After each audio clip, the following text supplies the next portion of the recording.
কক্সবাজার জেলার আদি নাম ছিল পালঙ্কি। আজকের বিষয় মূলত কক্সবাজারের ইতিহাসকে কেন্দ্র করে।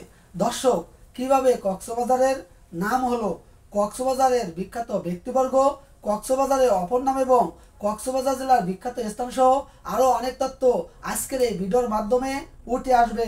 তাহলে বন্ধুরা, চলুন কথা না বাড়িয়ে জেনে নেই কক্সবাজারের ইতিহাস। সবচেয়ে মজার ব্যাপার হলো, কক্সবাজার জেলা সম্পর্কে আমরা নেটে সার্চ দিয়েছিলাম। আমরা লিখেছিলাম কক্সবাজার জেলা কিসের জন্য বিখ্যাত। প্রথমে আমরা বলে নেই, গুগল আমাদের উত্তর দিয়েছিল চিকেন, লাক্সু, বলাপিঠা, মন্ডি, মোসাবাত, মধুবাত এবং কালাবোনার জন্য কক্সবাজার জেলা বিখ্যাত। সময় এবং সুযোগ পেলে কক্সবাজার জেলার হিমছড়ি জাতীয় উদ্যান, সোনাদিয়া দ্বীপ, মাতিনকুপ এবং কক্সবাজার সমুদ্র সৈকত ঘুরে আসবেন। আপনাদের সবার কাছে একটাই আবদার, আমাদের ভিডিওগুলো যদি আপনাদের ভালো লাগে তাহলে অবশ্যই আমাদের ফেসবুক পেজ ফলো দেবেন এবং আমাদের চ্যানেলটি সাবস্ক্রাইব করবেন। দর্শক, আজ 64 জেলার নামকরণের সংক্ষিপ্ত ইতিহাসের ধারাবাহিকতার 26তম পর্বে আমরা কক্সবাজার জেলা নিয়ে হাজির হয়েছি। ভিডিওর শুরুতেই একটা কথা বলে রাখি, আজকের ভিডিওতে আমি কক্সবাজার জেলার ইতিহাস এবং ঐতিহ্য তুলে ধরার চেষ্টা করেছি। আমরা জানি কক্সবাজার জেলায় 9টি উপজেলা, 4টি পৌরসভা, 71টি ইউনিয়ন এবং 4টি সংসদীয় আসন রয়েছে।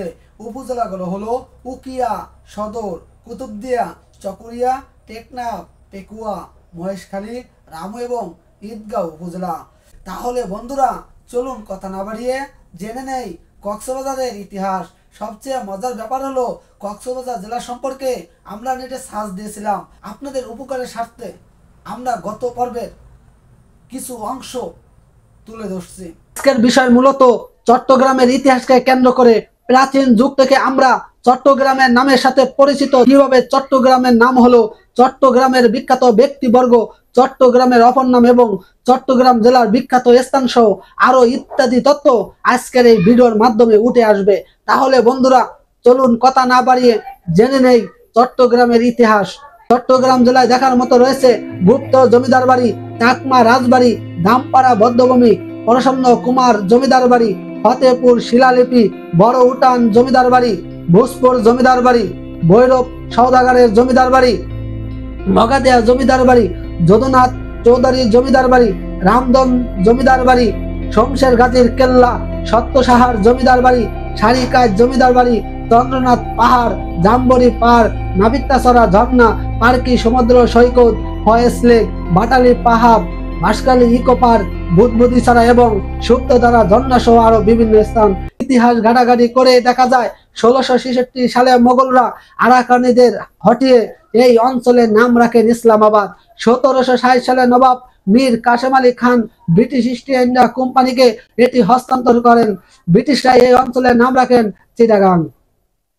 চট্টগ্রাম জেলায় জন্মগ্রহণ করেছেন মুফতি ফয়জুল্লাহ, শাহ আহমদ শফি, জোনায়েদ বাবুনগরী, সৈয়দ মোহাম্মদ আজিজুল হক আল কাদরি, ওবায়দুল হক নয়মি, সৈয়দ মোহাম্মদ ওসিউর রহমান, জালাল উদ্দিন আল কাদরি, নুরুল ইসলাম হাশমি, মোসলে উদ্দিন, সঙ্গীত শিল্পী আয়ুব বাচ্চু, আকরাম খান, আফতাব আহমেদ, ইরফান শুকুর, তামিম ইকবাল, নাফিস ইকবাল, নাজিম উদ্দিন, নুরুল আবদিন, নোবেল, মিনহাজুল আবদিন নান্নু, নাইম হাসান, ইয়াসির আলী চৌধুরী রাব্বি, ডক্টর মোহাম্মদ ইউনুস, সাবেক সেনা প্রধান মঈন উদ্দিন আহমেদ সহ আরো অনেকে চট্টগ্রাম জেলায় জন্মগ্রহণ করেছেন। দর্শক, আমরা ভিডিও একবারে শেষ পর্যায়ে চলে এসেছি।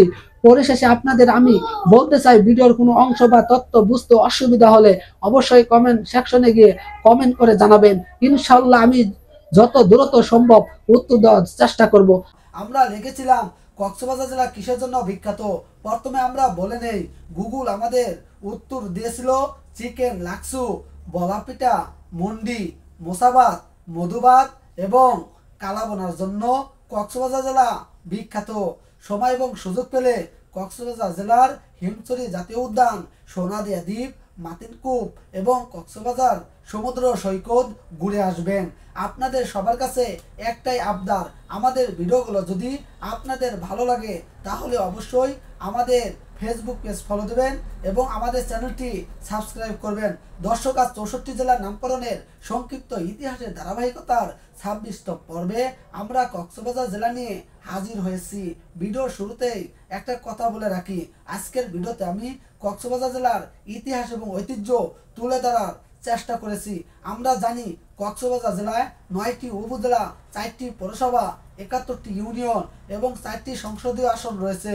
উপজেলাগুলো হলো উকিয়া, সদর, কুতুবদিয়া, চকরিয়া, টেকনাফ, পেকুয়া, মহেশখালী, রামু এবং ঈদগাঁও উপজেলা। কক্সবাজার জেলায় দেখার মতো রয়েছে গোলাপ ফুলের ক্ষেত, চকরিয়া সুন্দরবন, বড়াইতলী ঝর্ণা, হিমছড়ি জাতীয় উদ্যান, সেরাদ্বীপ, হিমছড়ি সোনাদিয়া দ্বীপ, সেন্ট মার্টিন, মুরার ইয়াং, সাত গম্বুজ মসজিদ, শাহপুরী দ্বীপ, রাখাইন পাড়া, মাতিন কূপ, ডুলা হাজারা সাফারি পার্ক এবং কক্সবাজার সমুদ্র সৈকত সহ আরও বিভিন্ন স্থান। ইতিহাস ঘাটাঘাটি করে জানা যায় কক্সবাজারের প্রাচীন নাম ছিল পালঙ্কি। আবার এক সময় এই অঞ্চল পেনোয়া নামে পরিচিত ছিল। পেনোয়া শব্দটির অর্থ হলুদ ফুল। অতীতে কক্সবাজারের আশেপাশের এলাকাগুলোতে হলুদ ফুলে জগমগ করত। ইংরেজ অফিসার ক্যাপ্টেন হিরাম কক্স 1799 সালে এখানে বাজার স্থাপন করেন।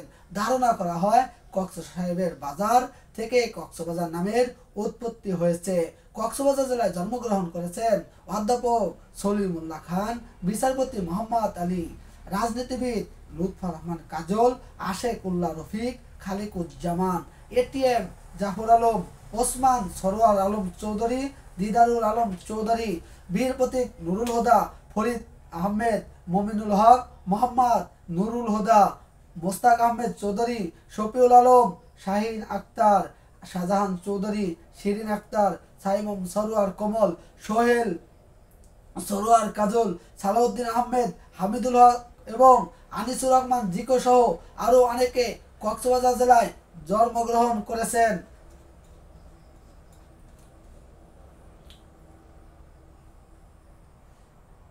1971 সালে মুক্তিযুদ্ধের সময় পাক বাহিনী চকরিয়ায় 13 জন লোককে হত্যা করে এবং বিভিন্ন স্থানে বাড়িঘর ও দোকানপাট জ্বালিয়ে দেয়। এ সময় পাক বাহিনী টেকনাফ ডাক বাংলোতে 1971 সালে মুক্তিযুদ্ধের সময় পাক বাহিনী চকরিয়ায় 13 জন লোককে হত্যা করে এবং বিভিন্ন স্থানে বাড়িঘর ও দোকানপাট জ্বালিয়ে দেয়।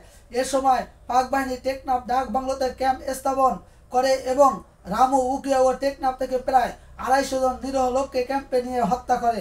দর্শক, আমরা ভিডিওর একবারে শেষ পর্যায়ে চলে এসেছি। পরিশেষে আপনাদের আমি বলতে চাই, ভিডিওর কোনো অংশ বা তথ্য বুঝতে অসুবিধা হলে অবশ্যই কমেন্ট সেকশনে গিয়ে কমেন্ট করে জানাবেন। ইনশাল্লাহ আমি যত দ্রুত সম্ভব উত্তর দেওয়ার চেষ্টা করব। আর যদি ভিডিওটি ভালো লেগে থাকে তাহলে অবশ্যই একটি লাইক দিবেন এবং আমাদের চ্যানেলটি সাবস্ক্রাইব করবেন। আজ এখানেই বিদায় নিচ্ছি। এমন আরও ভিডিও নিয়ে আসছে আমরা। ইনশাল্লাহ দেখা হবে আগামী 27তম পর্বের ভিডিওতে। সে পর্যন্ত ভালো থাকবেন, সুস্থ থাকবেন এবং আমাদের চ্যানেলের সাথে থাকবেন।